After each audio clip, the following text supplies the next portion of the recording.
I eventually like had 1,000 followers with like no music, Right. and like hardcore people were just like, "Is this band ever gonna do stuff, or what's going on?"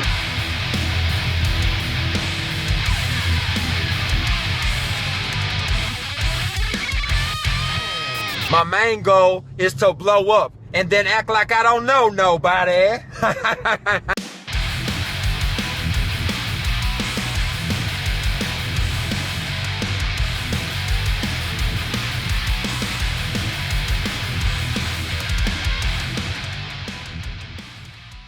Sounds great, brother. All Sure. right.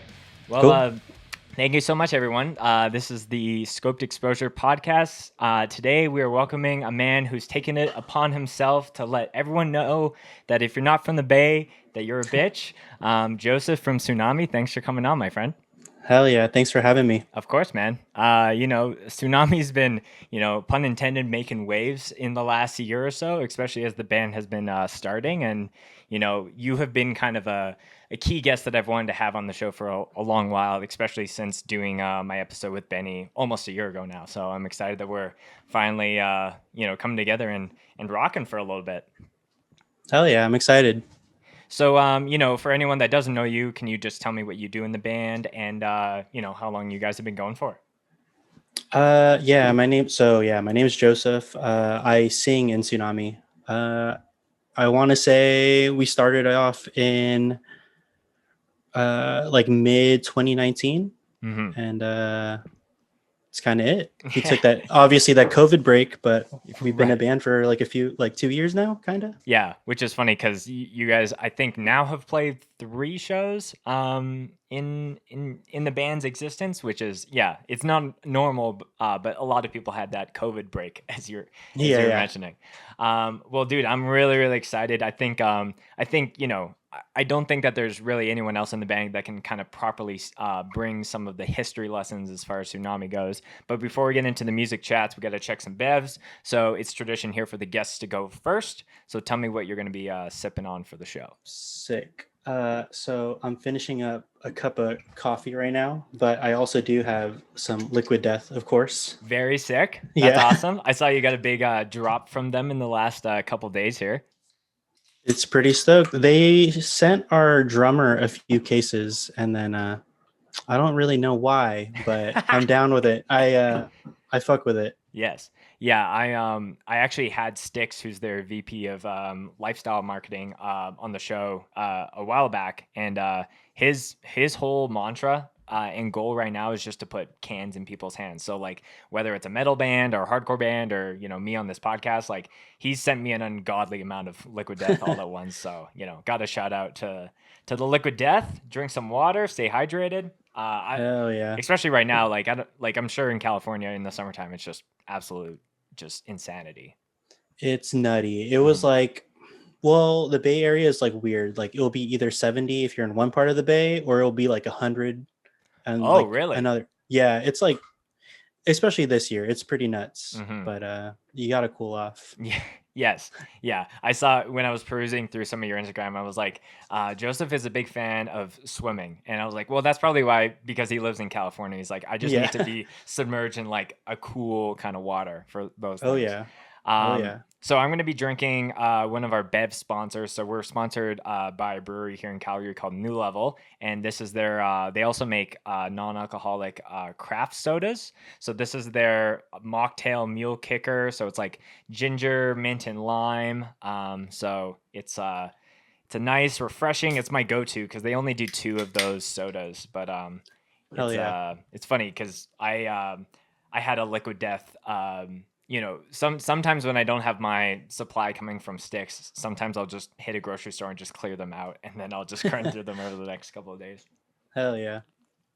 Are you a fan of the sparkling or the still water, the white can, black can? What's your vibe? Yo, I'll drink any of it, but like I'm a big sparkling water head.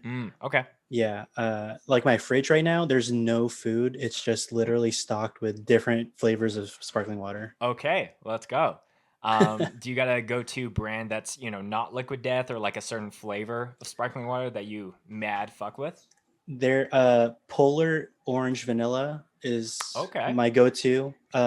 Bubbly watermelon is also a good choice. Okay. We got 2 new bubbly flavors up here in Canada, like kind of semi recently, but it was the peach and the pineapple one.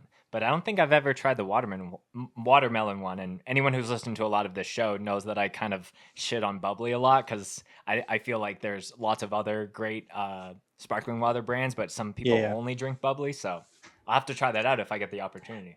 I will say that this bubbly is the only bubbly flavor that I kind of fuck with. So I Okay. kind of agree with you. Yeah, I know there's some people that like they bring the orange and the lime. I was like, no, those flavors are not it. But No. again, it's personal preference. But yeah, Joseph, cheers to you, man. Really stoked Hell to be yeah. doing this episode. Hell yeah, Um, brother. so I don't know if you got a chance to listen to any kind of prior to coming on here, but normally what I like to do is ask any new guest that comes on the show kind of the same intro question. Tell me about how you got into hardcore and heavy music. So, go back in time, tell me some of the formative moments in records and things like that that kind of put you on that path to being where you're at now. Yeah. Let me think. I was just talking about this yesterday with my friend, but I want to say like the first like big concert that I went to was Green Day. Okay. And the opening band was Jimmy Eat World. And Oh, okay. Sick. yeah, my uncle took me to that concert. And the only reason I wanted to go is because I only knew one Jimmy Eat World song because I think it was in a Tony Hawk game. So it's just like, Nice. fuck yeah, I want to go to that. Mm-hmm.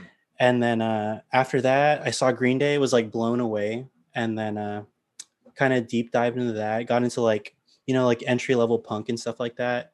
Uh, and then that kind of just like progressed. Like eventually, down the road, the next concert that I would go to would be like Fall Out Boy, Southern Heights, from first to last. Yep. And that kind of got me into like the trajectory into like screamo, like as lame as that sounds. Sure. But then at the time I was in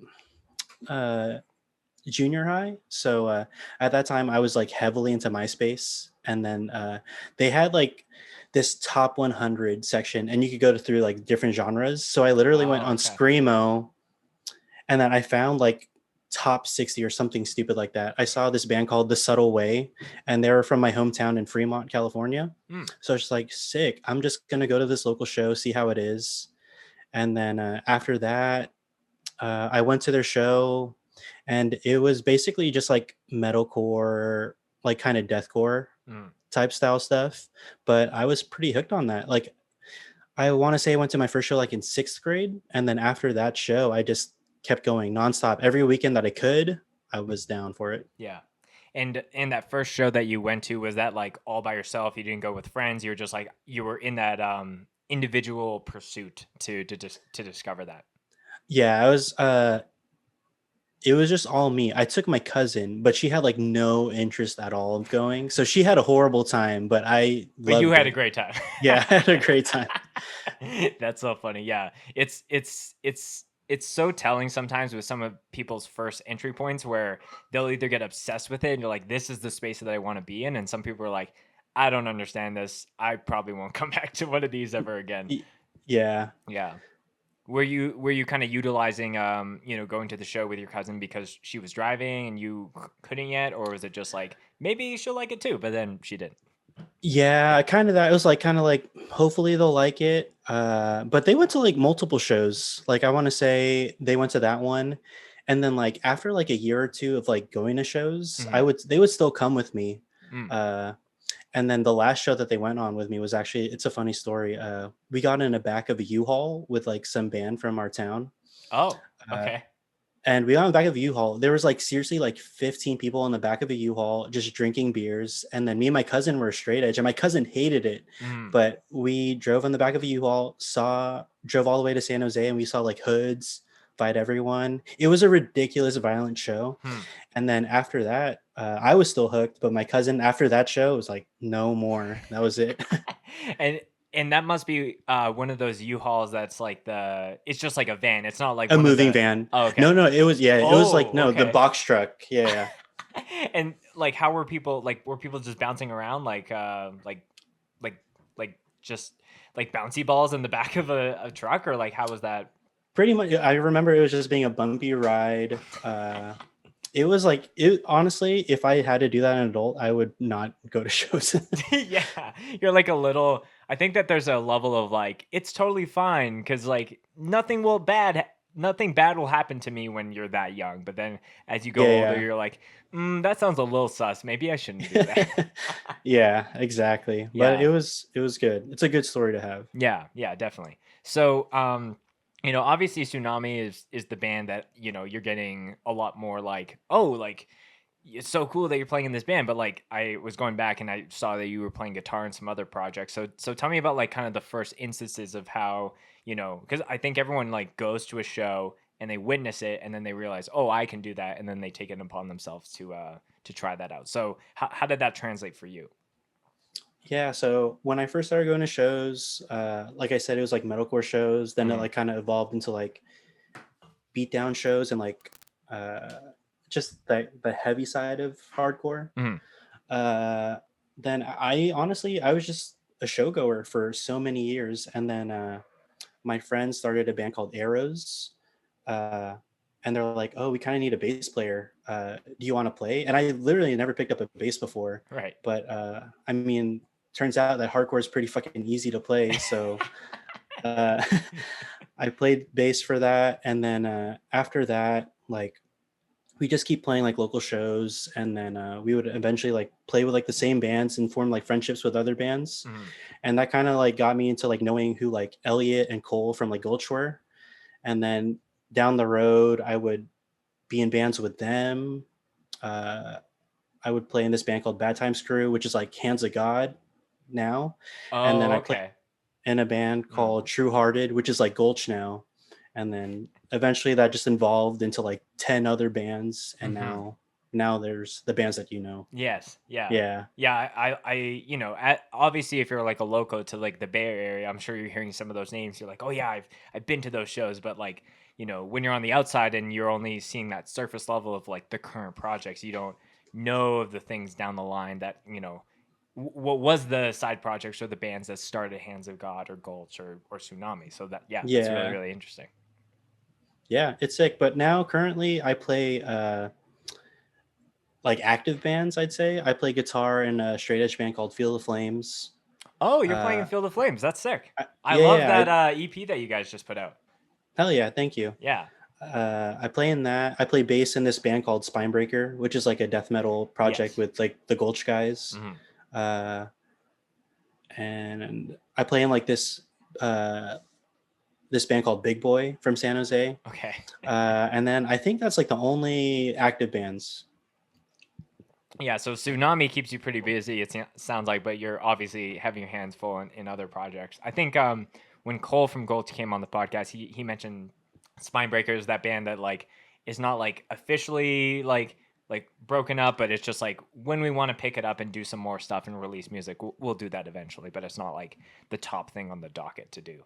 Exactly. It's weird. Like it's kind of like locally, I would say that we're pretty big. Like the shows are always popping, Sure. but we're so inactive. Like even pre-pandemic, we probably didn't practice for like 4 years, but we would like play shows like throughout that. But Oh, really? so Like yeah, no yeah, practice for the shows, no, just play yeah, the show. we're just like, yeah, you guys want us to play, we'll play, but we're not going to practice. We're just going to show up.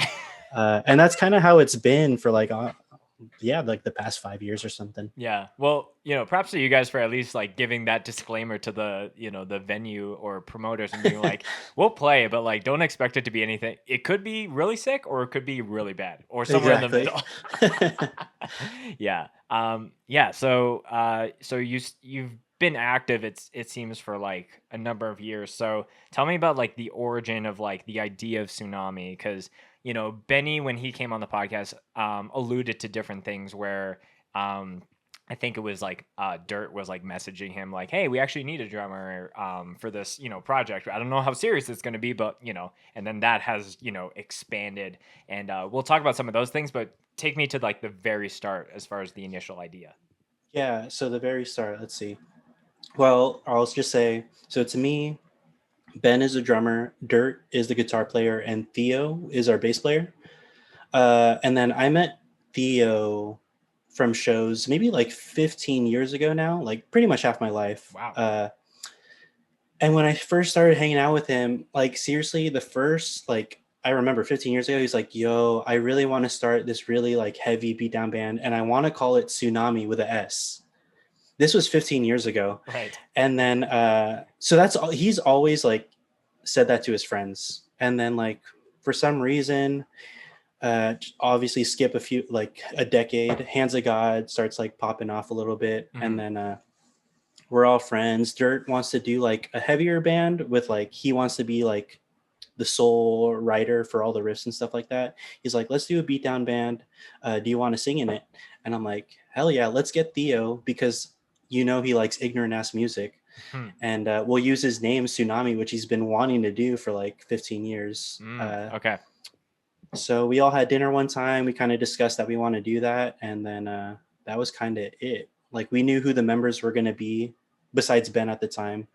Jared was just like, I'll write 3 tracks, record it myself with fake drums. And then if anyone wants to drum, we'll hit up people. And that's kind of how it went. Yeah.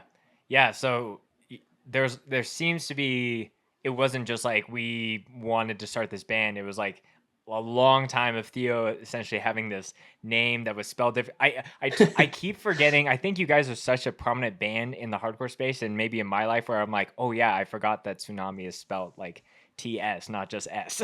Yeah. But yeah, so that name has just been, reoccurring maybe in Theo's mind. It's like, yeah, if that eventually happens, that would be sick. And then, you guys kind of having this idea and then kind of bringing him into the mix. And then, Benny was just like naturally just added in. So, when you guys were talking about it, like it obviously, Hands of God is like starting to pop off. Mike plays in like every band from the Bay, it feels like, and you're involved in different things. So was the plan from the get-go to, like, I'm sure none of you expected to the band to be as big as you guys are, but at the time, was it like, maybe we'll just write some like ignorant music and play some shows, and if that's it, then we're all cool with that? Yeah, like seriously, we just wanted to start an ignorant band, like no goals or aspirations for it, just other than just have it being heavy. And the goal at first was to like play a first show, no music out, just in San Jose, release something, play like a record release show, break up on that first show, and then like a week later do a reunion in San Jose, all in San Jose, like literally in the span of like 6 months. That's what we wanted to do. Yeah. In true hardcore band fashion, just yes, put out the demo, play a couple shows, and then break up, and then the cycle repeats. That's really interesting. So so tell me about the timeline, because the first show you guys played was, I guess, was it at the end of 2019 or the very beginning of 2020? Like, it was that house show. It was like Halloween of 2019. Okay. Yeah. So towards the tail end of the year, was the demo out by that point, or? I think it might have been out like a month or two beforehand. Okay. Got you. Yeah. So like some people, in the Bay Area specifically had some time to chew on it and learn the lyrics and all that kind of stuff. So you guys played that show. And then like, what was the first kind of crazy, explosion that you saw, whether it was like through posting it on Twitter or like someone specifically sharing it and you guys getting a lot more attention? Like, what was kind of the first explosion? Yeah. Let's see. So I'll have to go like even before we had music out. Yeah, please. Because the only social media we have is Twitter. But I'm like super active on it. But I want to say like even like summer of 2019, so like June, July, I already made a Tsunami Twitter and I was like actively posting on it. And then like obviously I had like no plans of like releasing music seriously ever. I just wanted to tweet stupid stuff and like but eventually I tweeted like random stuff, like random jokes, and then I eventually like had 1,000 followers with like no music. Right. And like hardcore people were just like, is this band ever gonna do stuff or what's going on? What does this band sound like? They're funny, but like I have no idea what to expect. Yeah, exactly. But then we finally released music of whatever month it was. But at that point, like we already had like people like waiting for it, you know what I mean? Right. So we already had like an upwards trajectory in that way, or like we had like people that were willing to listen.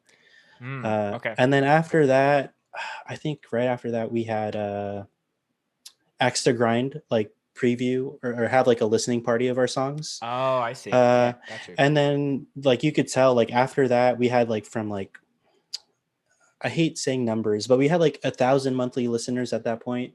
And then when Axe to Grind happened, we bumped up to like 5,000 like overnight. Wow. Yeah. Damn. So Hey. I never said thank you to them, but they helped out a lot. Yeah. Mad shout out to A2G. Tom's come on this podcast, and I feel like they do a great job of like, doing the episodes where they can talk about the history, but also kind of bring light to some of the current happenings, either new bands or new demos or things like that. So, but yeah, like Yeah. despite you not maybe wanting to say certain numbers as like, oh, I'm not trying to, flex or anything, but like that does show that it can take one little person to Yeah. share it and times your listenership by 5. So that's Yeah. very sick. And then so after that though, we played the first show, just the house, packed it out, like surprisingly.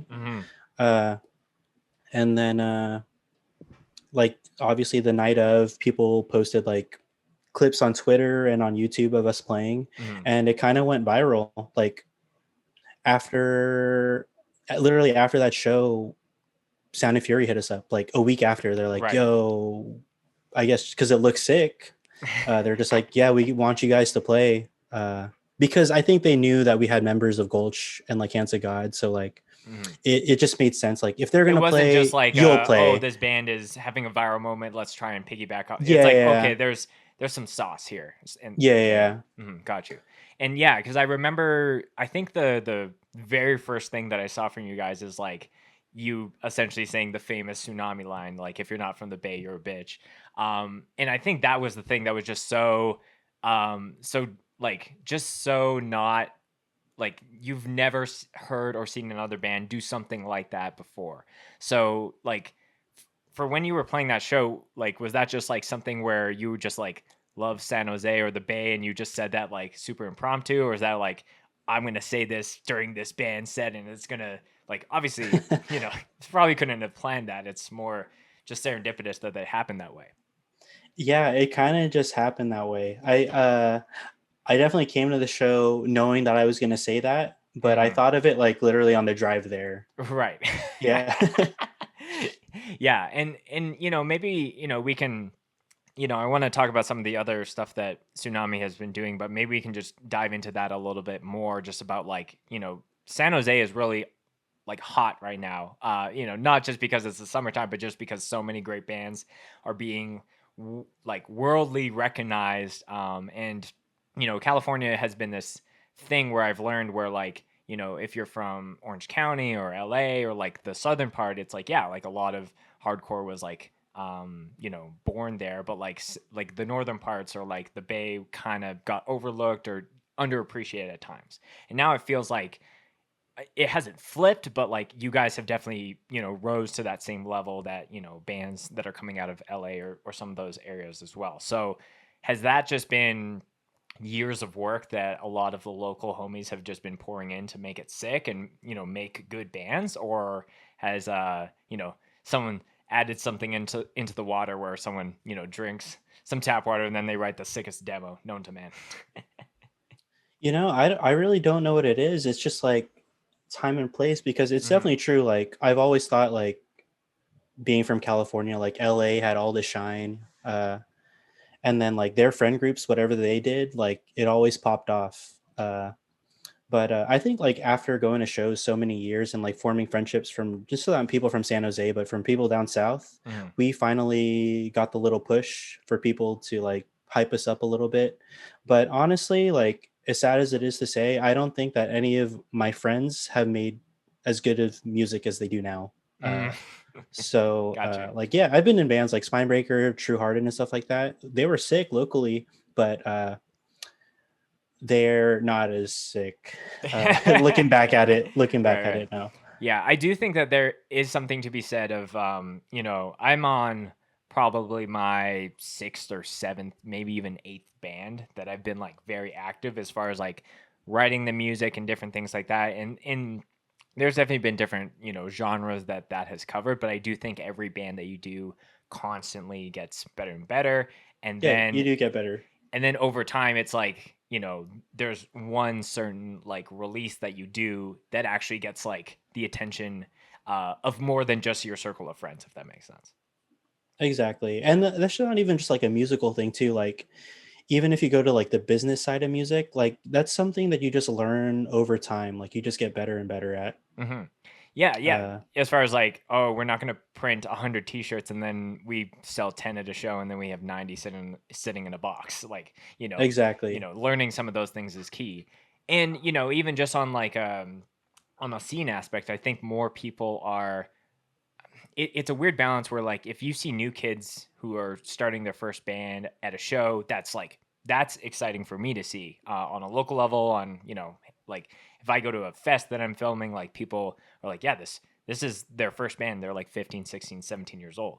But I think it is something to be said where it's like, yeah, like certain motherfuckers have been in hardcore for like almost 10 years or like over 10 years, 15, 20 years, and they're still putting out bands and they're still doing it. So I think that there's a level of recognition and respect. Like you were saying, like Sound Fury wasn't hitting you up of like how many views a certain video was doing. It was like, oh, we know that this new project is of these bands and it's getting this much attention, so it's probably only up for here. So let's connect with them. Yeah, exactly. But no, I agree. Like new bands is sick. Like Out of Pocket, your hat, Mm-hmm. so sick. Young kids, like uh I don't know. I'm just excited to see it. Like I would rather watch Out of Pocket than like not Gulch or like I'd rather go to Out of Pocket show than I would see Out of Pocket anytime Mm-hmm. versus a Gulch show. Yeah. Yeah, and I think like I think applying the same thing of sometimes they're. I think for me, like I've seen certain bands in the local sphere like into the double digits of times, and I'm more interested in like going to a fest where I only know one of the bands that are playing, and like having that fresh experience, because I think you need Exactly. that, especially in a 2021 hardcore landscape. So we're talking about San Jose specifically. You mentioned Out of Pocket. There's a lot of like bigger names that have been talking about Hands of God, Gulch. Is there any like smaller Bay bands that you don't feel have like broken through a lot of the not the noise, but just like the demand that a lot of these other bands are getting? But if there's someone kind of in between the cracks, who would you give a shout out to? Yeah. So in terms of like San Jose, there's a lot of bands that I like that are new. There's a band called Eightfold Path. Okay. Uh and then there's fuck, what are they? There's Infirmary is another band. Mm-hmm. I think they're sick, but they also don't play a lot of shows. Okay. So this is like my warning to them. They gotta like do some shit because I think they're fucking sick. But like in surrounding areas, Extinguish is really fucking good. Yes, Uh, Extinguish is very sick.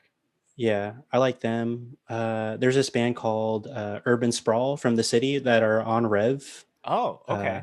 Yeah, I haven't heard of they're them, but if they're on Rev, then yeah, they're probably certified. So they're sick. They're yeah, sick. They're like members of this band called Torso, if you're familiar. yes, But they're also on Rev. And they're sick. They're hmm badass. yeah. So let's kind of transition it back into Tsunami stuff. So you guys played that first show. There's a lot of like upfront interest from festivals, and who knows if Triple B was in touch with you guys even that early on. But like you were saying, with every band that going into 2020, you're trying to make plans, and then the world shuts down.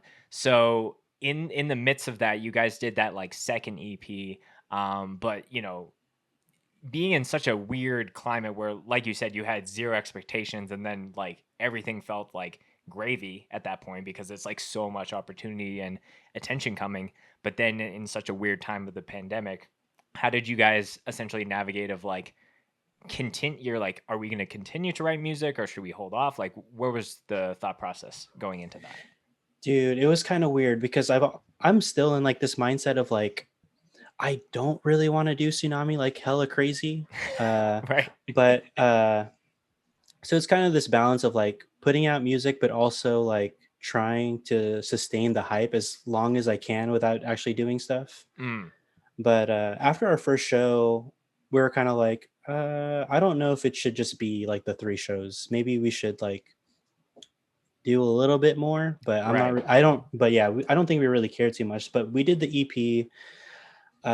We recorded the EP, and I just hit up our friend Ben from Creator Destructor Records. He's like, if we continue as a band, are you down to put this vinyl out? And then that's kind of like the end game for us. Like we'll just put something physical and just call it quits at that point. Mm.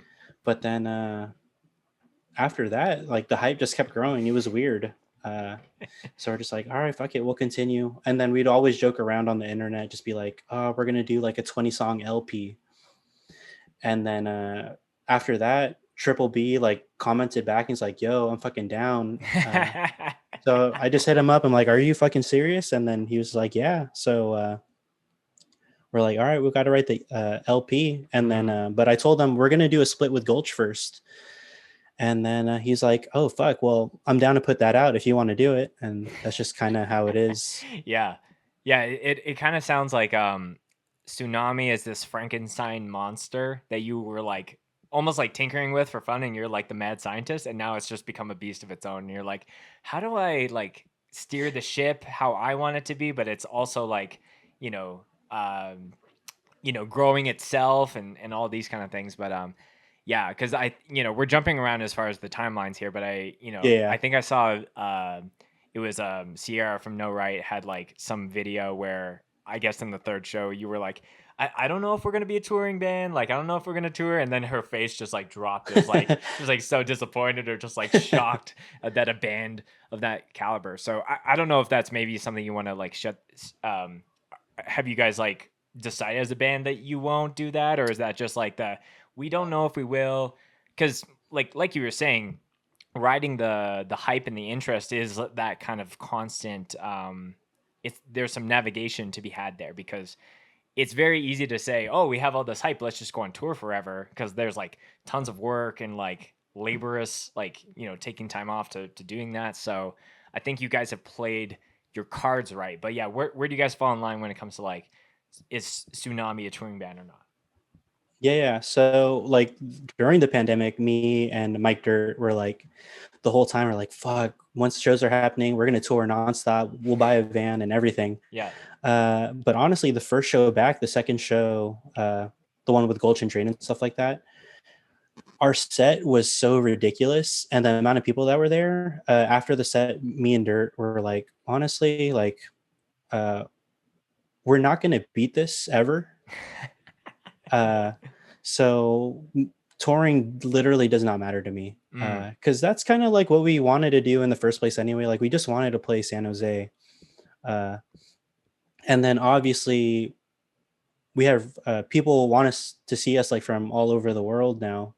So, and I would love to play everywhere, but we kind of come to terms that like Gulch and Drain will take priority in terms of like the Bay bands because Dirt plays in all three of them. So Yes. he has to work a real job too. So we kind of like got to balance it out. But we kind of decided Tsunami is gonna sit touring out, and but if we could play big cities or maybe like fest and like weekends when we could swing it, we'll do it. Yeah. But we'll never be like a full US touring band, or Mm-hmm. we'll never take more than like 3 days off. Yeah. And I think like, for any of the listeners or people watching this podcast, like I think Tsunami is kind of like a unicorn, and I think you guys are very aware of that. Like it wasn't supposed to be this giant thing, but I think it is that if you know that you can kind of play in a way where just allowing the opportunity to come to you versus going after it and chasing it, like whether you're sending your LP or your demo to every label that you can think of, or going on tour as much as possible, like that grind and that habit should be the default for majority of bands. Like Tsunami is kind of the unicorn band where it kind of exploded, and now you guys are in a position to be choosy of like, okay, like do we want to have our UK premiere be at this festival and then we come home? But also like, traveling to even play that is, a lot. So, and especially with a lot of the other bands like you were saying. Yeah. So yeah, we do want to play, but we'll just see how it goes. Hmm. We're not gonna force anything for sure. Yes. Yeah, Yeah. because I think like I think it would be strange to see Tsunami on like a a 4 week run with X bands or whatever. Because I'm sure most of the shows would be absolutely sick, but like you said, you guys are in a position where you can be choosy, and I think that's that's what every band essentially wants to eventually get to. So you guys Yeah, just got to skip the exactly. line a little bit. Yeah, like the last two shows that we played, it was like super special to me, and like it was crowded. Like I don't want to like overdo it, you know what I mean? Like Mhm. I want to keep the show special, not for people who see us, but for myself Mhm. too.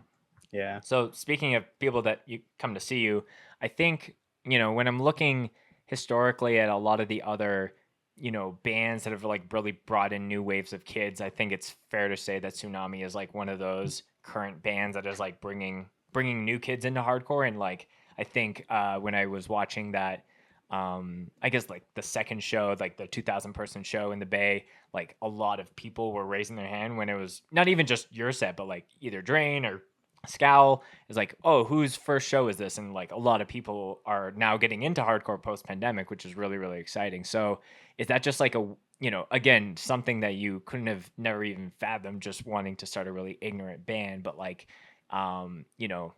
like where do your thoughts go with that? Where it's like, Exactly. this I is like the first hardcore set that this person is seeing is my band. And for me, it's y- the 1,000th set that I've either seen or even played. I man, I think it's sick. Like I would never think that Tsunami like is ignorant. Like it's supposed to turn people away, honestly. uh but I think it's sick. Like I had people at that show like tell me like, "Oh, we heard about your band on TikTok." Like Right. 16, 17-year-old people, and then I'm like, "Yo, that's ridiculous." But It's very I ridiculous. think that's sick.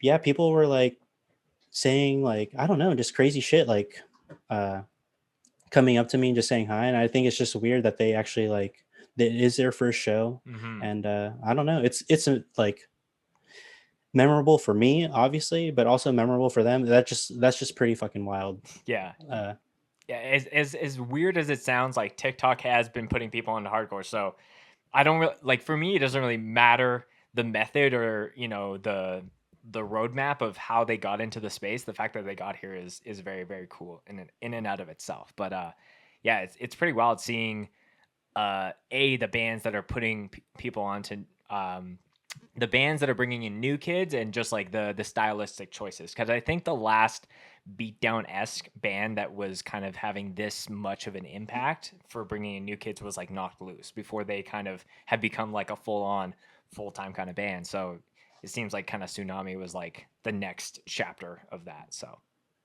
yeah, well, it's thank you, but it's crazy. It's crazy to think about. yeah.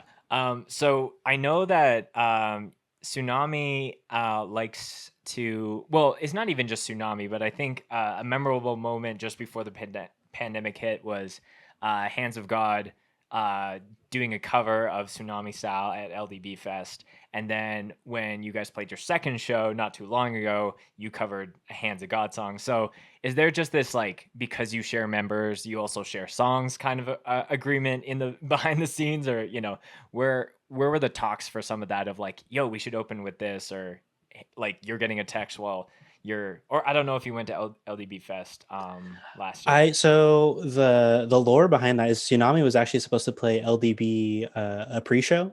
Oh, But okay. there's yeah, we were supposed to play that pre-show, and Uh-huh. then some weird communication happened where like they told us that uh, the pre-show is not going to happen anymore. Mm. So I canceled my flight, but then they hit me back up like, "Oh, yo, it's still happening. Do you still want to come?" And I couldn't go anymore. But Yeah. I guess my reconciliation was that Jeffrey from Hands of God was like, "Yo, you know what? We'll just play your intro." So that just kind of happened, and then it went off, obviously.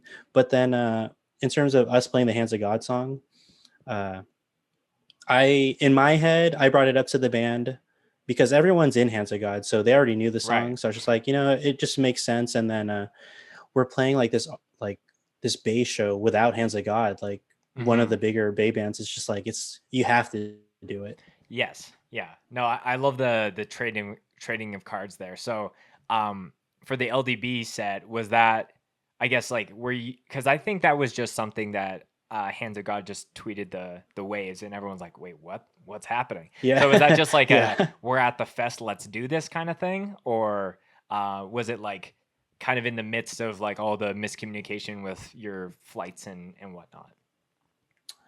No, once they were at the fest, like literally before their set, I think I got a text. It's like, "Yo, we kind of want to do like the tsunami intro. Is that cool?" And I was like, "Yeah, whatever. Just send me a video." Uh, Yeah. and then Make sure you get that shit on film so I can have a copy of it at least. exactly, Yeah. and that's just how it went. Hmm.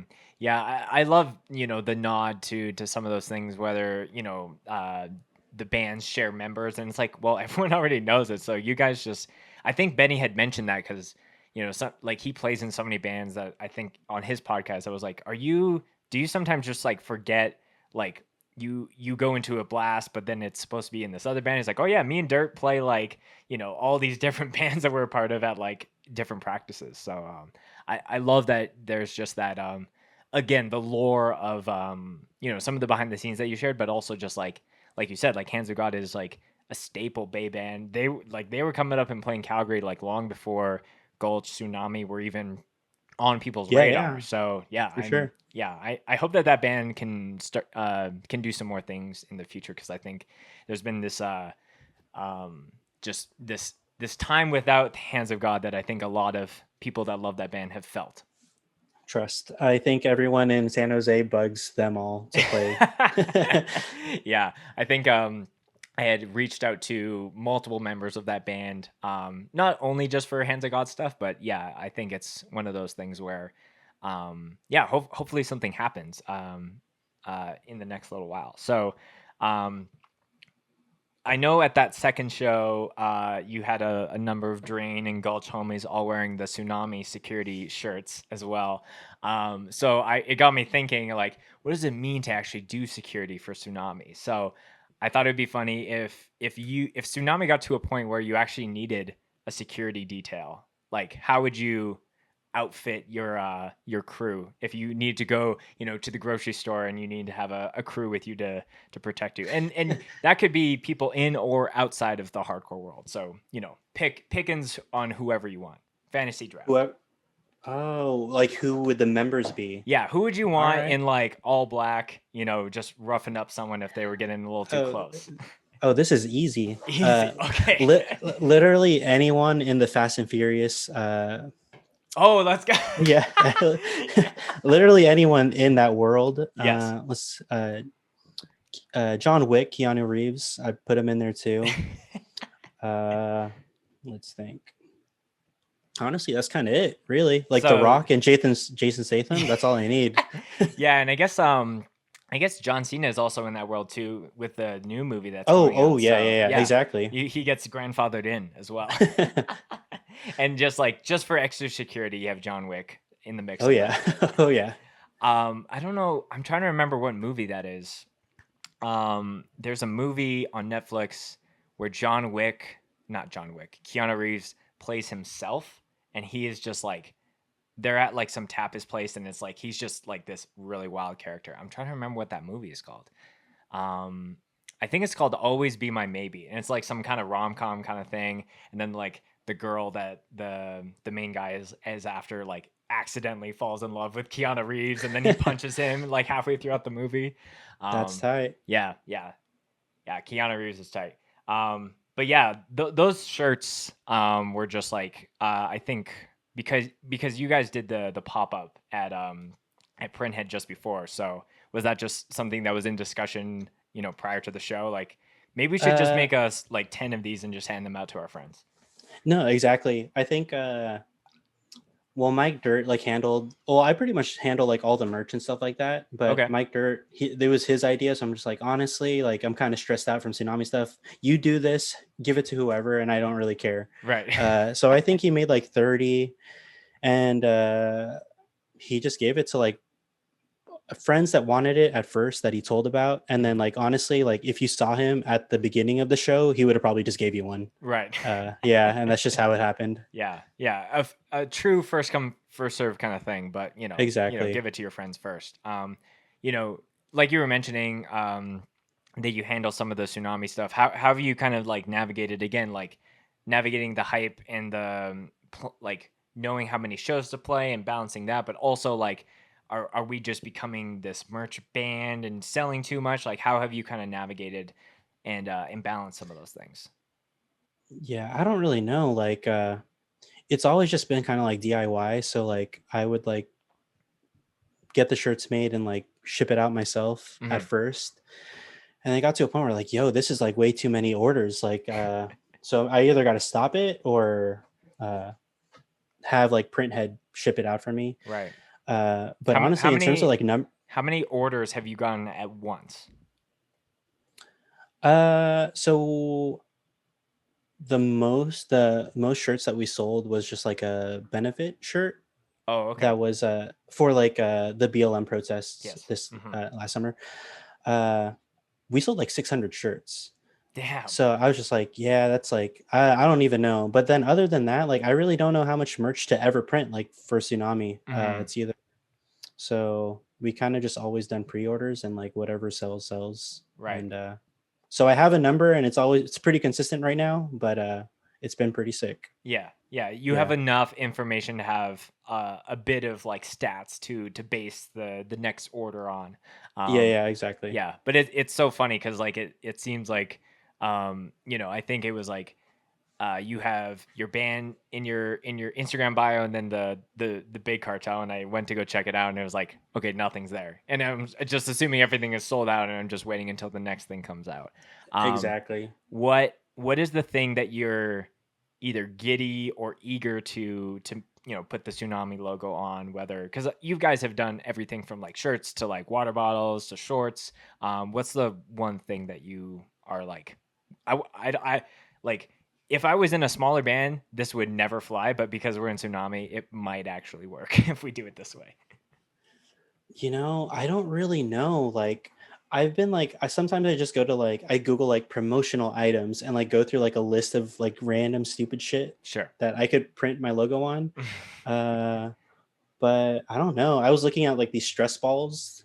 Oh, Uh, Tsunami stress balls. Interesting. I was looking at those. Haven't made the order yet, but I don't really know. We have like a new merch store that's opening up in the US. Okay. Uh, So I'm kind of like they're giving me ideas of what to print on, but I have no clue. I'm honestly down for anything. Yeah. I don't know if I'm allowed. Well, I'll fucking just say it, but we'll Okay. have like MMA gloves and some MMA shorts coming out. Let's But go. that's pretty. That's pretty much what's in the pipeline. Yeah. Well, I hope that those gloves will come out soon. If you want Tsunami stress balls, you can comment on this podcast, and then I can send Joseph the screenshot. Like, hey, there's at least 10 people that want to buy these, maybe 11 if you're including me. Hell yeah. Because I don't know any other band that have done stress balls. It's funny that you bring that up because talking about that movie, Always Be My Maybe, one of the main guy in that movie is in a band. They're in just like it's like some kind of like alternative like kind of bar band or whatever. But I think there's a section in that movie where they make the only merch item they have is like tennis balls. Oh And it's hell like, yeah. I don't know if anyone wants these, and he like throws one out into the crowd and hits someone in the face. But that band's definitely not as big as Tsunami. So even if you guys did tennis balls, maybe that would fly.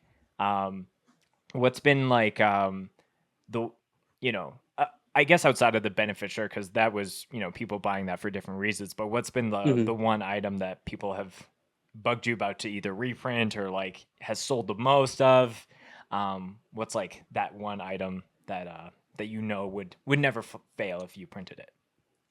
Yeah, I mean, obviously the simple stuff, just like the simple logo on the front of a shirt. Hmm. We used to have like the demo art on a shirt, and we sold a lot of those. But I keep getting people asking me to like do it again on a hoodie. But so it'll probably come around again. But I don't know. Yes. Yeah, you just have to wait and see and be quick to the draw because, like you said, like Exactly. you're printing a lot clearly, but there's a lot of demand, like you said. Um, Yeah.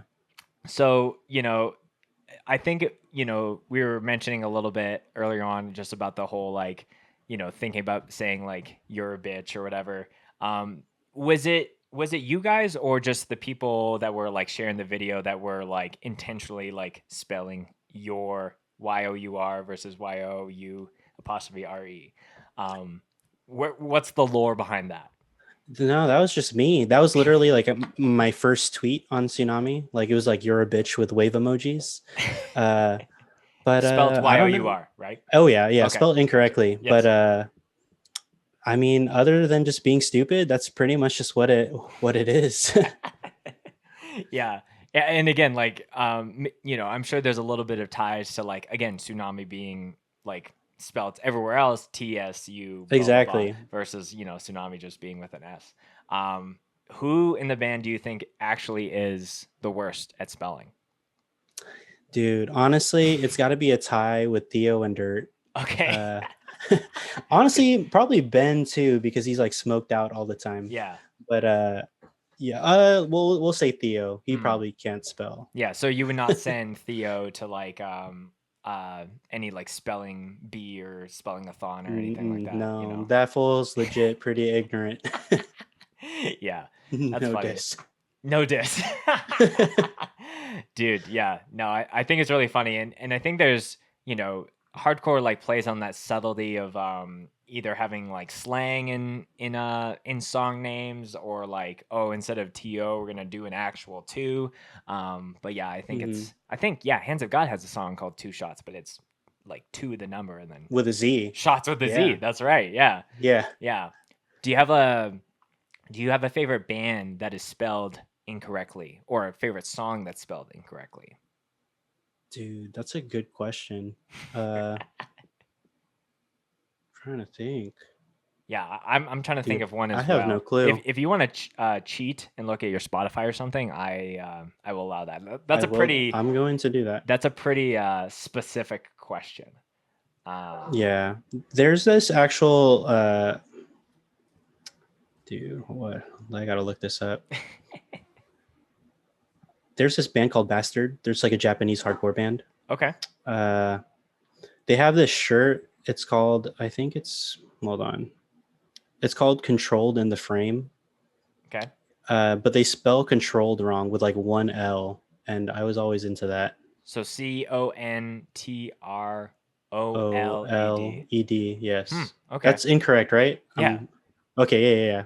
That's gonna be my choice just I because think I can't. so. Now I feel like I should check that before, we get killed in the comments. No, yeah, it is with two L's. Okay. Yeah. Well, you were mentioning Japan. I think cruelty with a K is pretty sick. For something like Yeah.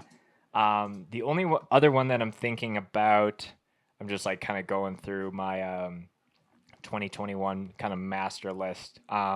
There's a band from Colorado called Mind Eyes, which they're kind of like they lean on that kind of like turnstile-y, higher power kind of groove kind of hardcore, and I got lots of friends in that band, so I'll give them a quick plug. But yeah, if you got a favorite band or song that's misspelled, you should let us you know what? Looking at it, Speed, we see you. Yes, that That's is like, also good.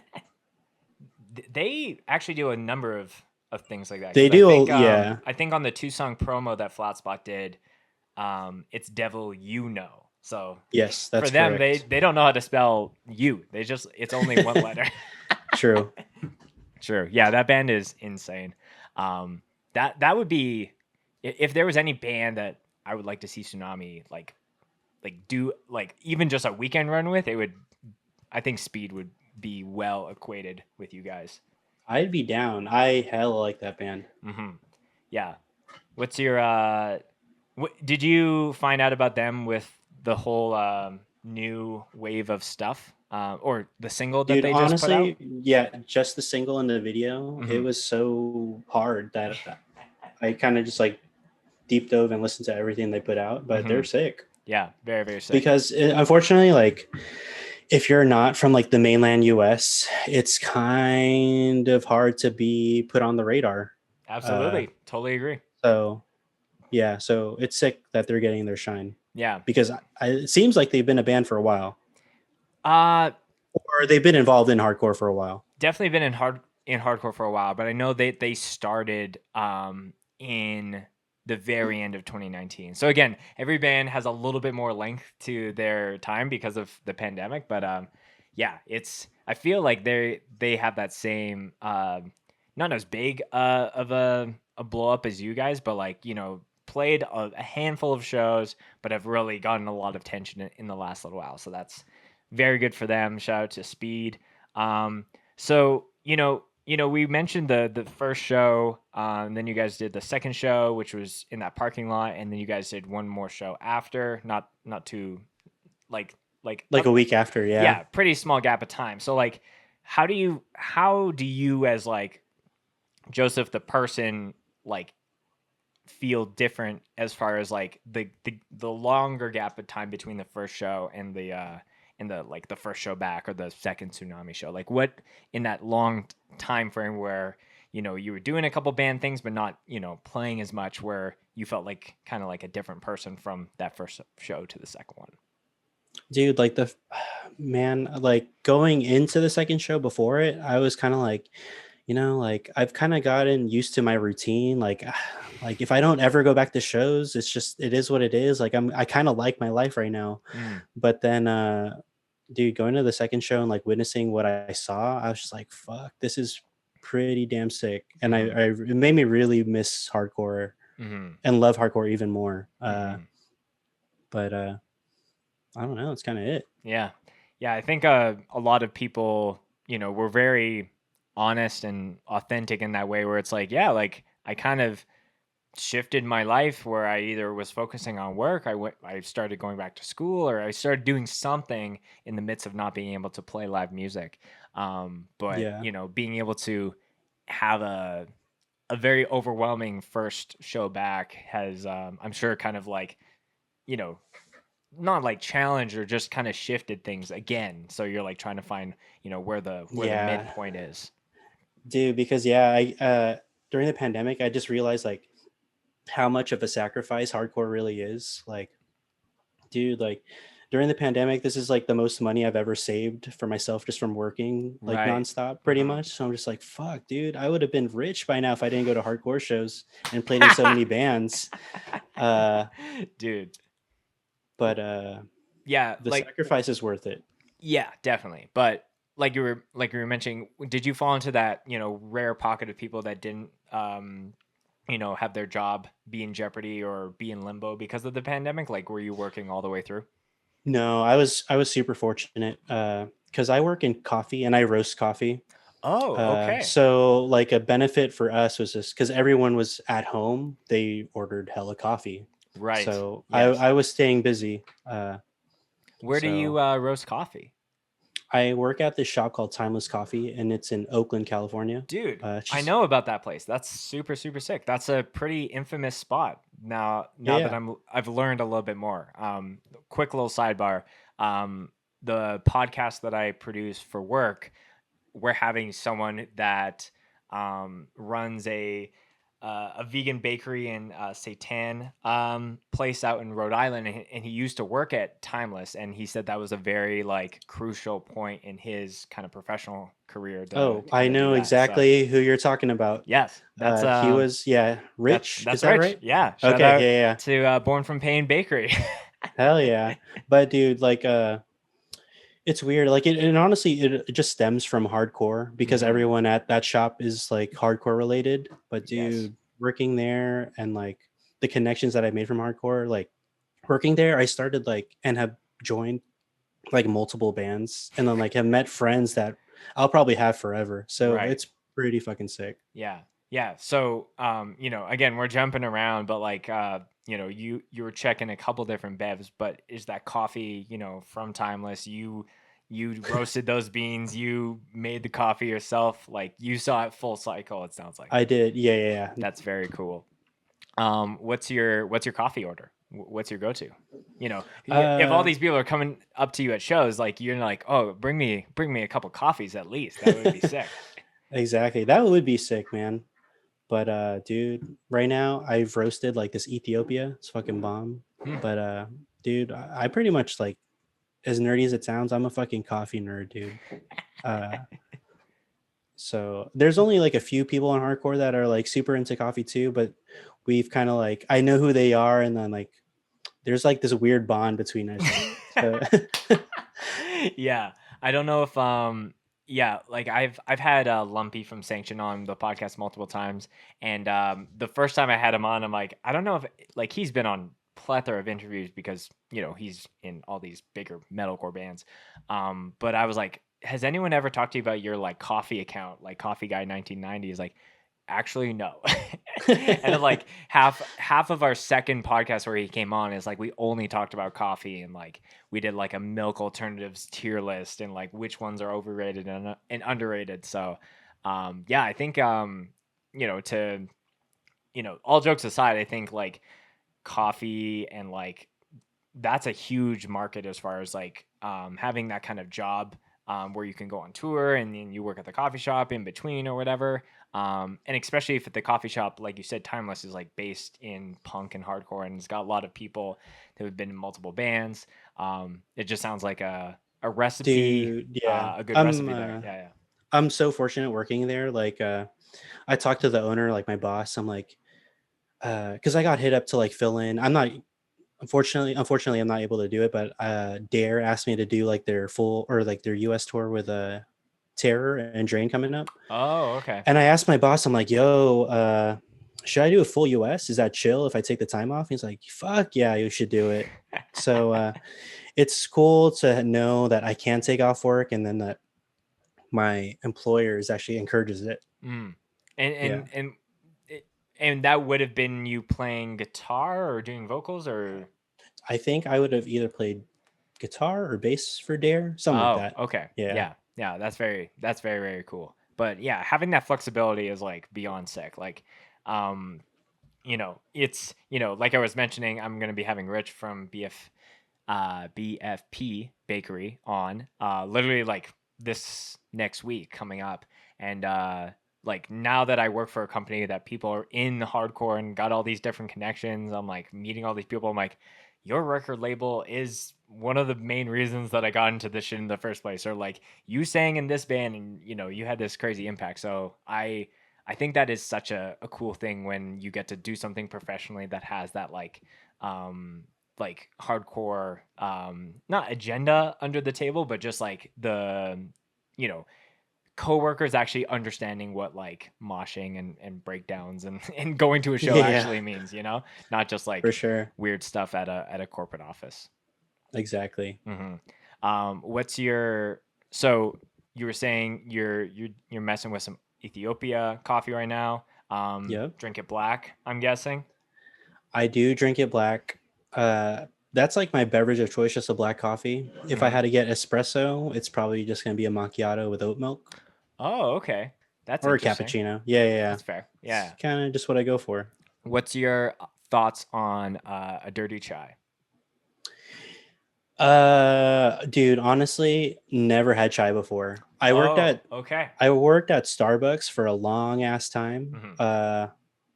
And I tried chai, but I think at the time my palate just wasn't refined enough because I wasn't down with it. That's fair. Yeah, Yeah, but you know what a dirty chai is versus just I a regular do. chai. Yeah, so I that's do. what the espresso.